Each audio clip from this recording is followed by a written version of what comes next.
একটি জরুরি ঘোষণা। এতদ দ্বারা সর্বসাধারণের অবগতির জন্য জানানো যাচ্ছে যে লাগাতার ভারী বর্ষণের ফলে কাটাখাল বাঁধ এবং দুর্গাচমনি থেকে প্রগতি রোডের পেছনের সংযোগ সড়ক অত্যন্ত ঝুঁকিপূর্ণ ও অনিরাপদ হয়ে পড়েছে। বাঁধ ভেঙে যাওয়ার সম্ভাবনা এবং জলবদ্ধতার কারণে সৃষ্ট ঝুঁকি এড়াতে পরবর্তী নির্দেশ না দেওয়া পর্যন্ত সকল বাসিন্দা ও যানবাহন চালকদের উক্ত সড়ক সমূহ ব্যবহার থেকে বিরত থাকার জন্য বিশেষভাবে অনুরোধ করা হচ্ছে।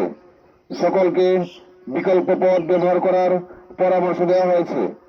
সকলের নিরাপত্তা নিশ্চিতকরণে আপনাদের আন্তরিক সহযোগিতা একান্তভাবে কাম্য। ধন্যবাদ। মহকুমা শাসক, সদর মহকুমা। Step into a place full of new ideas and opportunities at Techno India University Tripura, where you learn, grow, and build your future. A place that truly helps your dreams become a reality.